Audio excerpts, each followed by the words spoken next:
Hello everyone, welcome back to my YouTube channel. I just hope you all are doing great. So हम अपने YouTube channel पे एक नई series start कर रहे हैं जिसके अंदर हम बीएड के इंपॉर्टेंट क्वेश्चंस करेंगे। ये क्वेश्चंस काफ़ी एग्जाम ओरिएंटेड होंगे और these are for all the universities. इसमें हम first year and second year दोनों के इंपॉर्टेंट क्वेश्चंस को इंक्लूड करेंगे। तो आज का हमारा क्वेश्चन है कोठारी कमीशन। इसका टेन्योर है 1964 to 1966। National Education Commission, popularly known as Kothari Commission, was an ad hoc commission set up by the Government of India to examine all aspects of the education sector in India, to evolve a general pattern of education and to advise guidelines and policies for the development of education in India. So national education commission का ही दूसरा नाम है Kothari commission. ये एक ad hoc commission है। Ad hoc का मतलब होता है कि जो सडनली बनाया जाए। सो इसको सेट किया था गवर्नमेंट ऑफ इंडिया ने, और इसको सेटअप करने के पीछे का रीज़न यही था कि जो भी इंडिया का एजुकेशनल सेक्टर है उसको अच्छे से एग्जामाइन किया जाए, उसमें कहाँ कहाँ कमियां हैं, क्या क्या हम नई पॉलिसीज़ या फिर गाइडलाइंस ला सकते हैं for the development of education in India. So it was formed on 14 July 1964 under the chairmanship of Daulat Singh Kothari, then chairman of the University Grant Commission. So 14 जुलाई 1964 को दौलत सिंह कोठारी के द्वारा ये बनाया गया था, जो कि उस टाइम पीरियड में यूनिवर्सिटी ग्रांट कमीशन के चेयरमैन हुआ करते थे। So the term of reference of the commission of Daulat Singh Kothari was to formulate the general principle and guidelines for the development of education from primary level to the highest and advise the government on a standardized national pattern of education in India. So उन्होंने जो है अपने जो general principle या फिर जो guidelines दिए हैं वो प्राइमरी लेवल से लेके जो highest level of education system है उन सब के लिए उन्होंने जो है अपनी गाइडलाइंस या फिर अपने प्रिंसिपल्स दिए हैं, और गवर्नमेंट को एडवाइस किया है कि पूरे इंडिया में एक नेशनल स्टैंडर्डाइज्ड पैटर्न बनाना चाहिए एजुकेशन का। नेक्स्ट पॉइंट है हमारा, the medical and legal studies were excluded from the purview of the commission. So medical और लीगल स्टडीज़ को इसमें इंक्लूड नहीं किया गया था। नेक्स्ट है हमारा, the tenancy of the commission was from 1964 to 1966 and the report was submitted by the commission on 29 June 1966. So this is all about the introduction of Kothari Commission. अब हम पढ़ेंगे education under the British rule, यानी जब Britishers थे तब हमारे देश में एजुकेशन का क्या सिचुएशन थी, वो सारी चीज़ें अब हम पढ़ेंगे।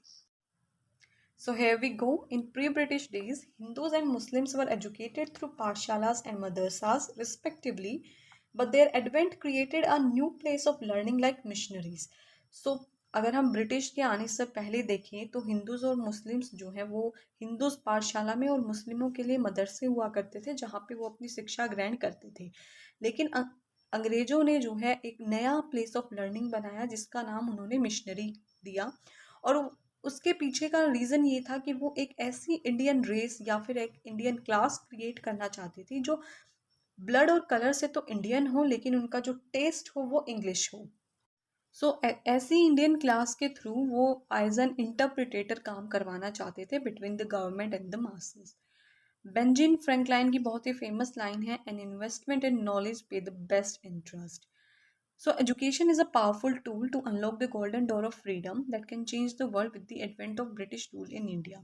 So ब्रिटिशर्स का मानना था कि ब्रिटिशर्स के जो स्कूल्स होंगे, जो उनकी मिशनरीज होंगी, उसी के थ्रू जो है इंडियंस जो है वो अच्छे से पढ़ पाएंगे, अच्छे से एजुकेशन ले पाएंगे। As we know education is a powerful tool that unlocks the golden door of freedom. World को चेंज करना है तो उनको ब्रिटिश जो एडवेंट स्कूल्स हैं, मिशनरीज हैं, उसी में उनको पढ़ना पड़ेगा, उसी की पॉलिसीज़ जो फॉलो करनी पड़ेगी, और उन्होंने जो ट्रेडिशनल स्कूल ऑफ लर्निंग हुआ करते थे उसकी लेगेसी को उन्होंने ख़त्म कर दिया, जस्ट बिकॉज वो एक इंडियन रेस बनाना चाहते थे जो उनके लिए काम करे। So to achieve this goal, they instituted a number of acts to create an Indian canvas of English color through the education system. इसके लिए उन्होंने बहुत सारे acts बनाए। Initially, the British East Indian Company was not concerned with the development of education system because their prime motive was trading and profit making. शुरुआत में तो British east India company नहीं चाहती थी कि यहाँ के लोग पढ़े लिखे डेवलप हों, क्योंकि उनका जो प्राइम मोटिव था इंडिया में आने का वो ट्रेड करना था और अपना प्रॉफिट बनाना था. To rule in India, they planned to educate a small section of upper and middle class to create a class that Indian in blood and color but English in taste, who would act as an interpreter between the government and the masses. So फिर उन्होंने देखा कि जो अपर और middle class के छोटे से section को उन्होंने पढ़ाना शुरू किया ताकि वो अपने लिए एक नई इंडियन क्लास या फिर रेस जनरेट कर सके जो कि उनके लिए एज एन इंटरप्रिटेटर काम करे. This was also known as the downward filtration theory. The following steps and measures were taken by the British for the development of education in India. काफ़ी सारे उन्होंने steps और measures लिए. The chronicle development of education during the British period in India is discussed below. So अब हम देखेंगे कि Chronicle development धीरे धीरे टाइम के साथ कैसे कैसे डेवलपमेंट हुए हैं एजुकेशन के अंदर ड्यूरिंग द ब्रिटिश पीरियड. सबसे पहले है हमारा 1813 एक्ट एंड द एजुकेशन.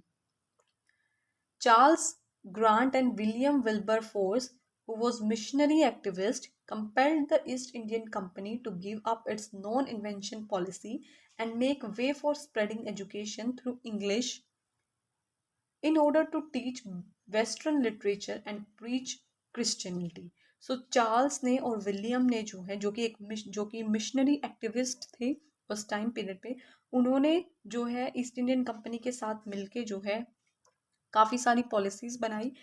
वो जो है इंग्लिश लिटरेचर को इंडिया के अंदर स्प्रेड करना चाहते थे कि लोग जो है वो इंग्लिश में ही पढ़े और जो वेस्टर्न लिटरेचर है उनका जो लिटरेचर है वही पढ़े और लोगों के अंदर जो है क्रिश्चियनिटी को वो बढ़ाना चाहते थे.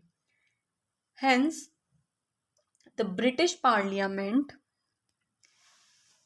added a clause in the 1813 charter that Governor General in Council less than 1 lakh for education and allowed the Christian missionaries to spread their religious ideas in India. So British parliament ने भी 1813 charter में अपनी permission दे दी थी कि जो Christian missionaries हैं वो अपना रिलीजियस आइडिया जो है वो इंडिया में स्प्रेड कर सकती हैं. नेक्स्ट पॉइंट है हमारा act had its own importance because it was the first instance that British east Indian company acknowledged for the promotion of education in India. और ये काफ़ी इंपॉर्टेंट भी है 1813 का एक्ट क्योंकि ये पहला ऐसा कदम था जो ब्रिटिश ईस्ट इंडिया कंपनी ने इंडियन एजुकेशन सिस्टम को प्रमोट करने के लिए उठाया था. थर्ड पॉइंट आता है हमारा with the effort of Raja Ram Mohan Roy the Calcutta College was established for imparting Western education. Also, 3 Sanskrit colleges were set up at Calcutta. So, राजा राम मोहन रॉय के एफर्ट्स की मदद से जो है कलकत्ता में पहला कॉलेज इस्टेब्लिश हुआ जिसमें वेस्टर्न एजुकेशन को दिया जाता था, पढ़ाया जाता था और उसके साथ साथ कलकत्ता में ही 3 संस्कृत कॉलेज भी जो है वो इस्टेब्लिश हुए थे. नेक्स्ट है हमारा general committee of public instruction 1823. So this committee was formed to look after the development of education in India, which was dominated by Orientalists, who were the great supporter of Oriental learning rather than the Anglicans. So ये जो committee बनी थी वो ये देखने के लिए बनी थी कि जो डेवलपमेंट हो रहा है एजुकेशन का इंडिया में उसको लुक आफ्टर करने के लिए बनी थी और ये जो है डोमिनेट की जाती थी ओरिएंटलिस्ट के द्वारा जो कि ओरिएंटल लर्निंग के सपोर्टर थे. सो ओरिएंटल लर्निंग होती है हमारी जो कल्चर या सोसाइटी वगैरह होती है उनकी जो स्टडी करते हैं हम. और एंग्लिकन्स थे हमारे जो चर्च के मेंबर्स होते हैं जो कि हमें क्रिश्चियनिटी को जो बढ़ावा दे रहे थे वो. Hence they created paramount pressure on the British India Company to promote Western education. As a result, the spread of education in India got discursive between Orientalist, Anglicist and McClary resolution come across with a clear picture of British education system. So basically जो general committee 1823 बनी थी इस committee को बनाने के पीछे का reason था कि जो भी डेवलपमेंट हो रहा है एजुकेशन में उसको देखना. और ये जो कमेटी थी वो ओरिएंटलिस्ट डोमिनेट करते थे जो कि ओरिएंटल लर्निंग जो कि नियर ईस्टर्न सोसाइटी या फिर कल्चर है उनको स्टडी करते हैं. और एंग्लिकन्स थे चर्च के मेंबर्स तो उनके बीच में ही जो है वो डिस्प्यूट बनता रहा एंग्लिकन्स कह रहे थे कि वो अपना जो चर्च का जो उनकी क्रिश्चियनिटी है वो वही पढ़ाएंगे, और ओरिएंटलिस्ट कह रहे थे कि जो भी वेस्टर्न कल्चर है या फिर जो सोसाइटी है उसको हम एजुकेशन में शामिल करेंगे। तो उनके बीच में जो है वो डिस्प्यूट चलता रहा। तो उसके रिजल्ट में क्या हुआ, एक नया रेजोल्यूशन बना, मैकलरी रेजोल्यूशन, जिससे जो है एक क्लियर पिक्चर मिली हमें कि ब्रिटिश एजुकेशन सिस्टम है क्या।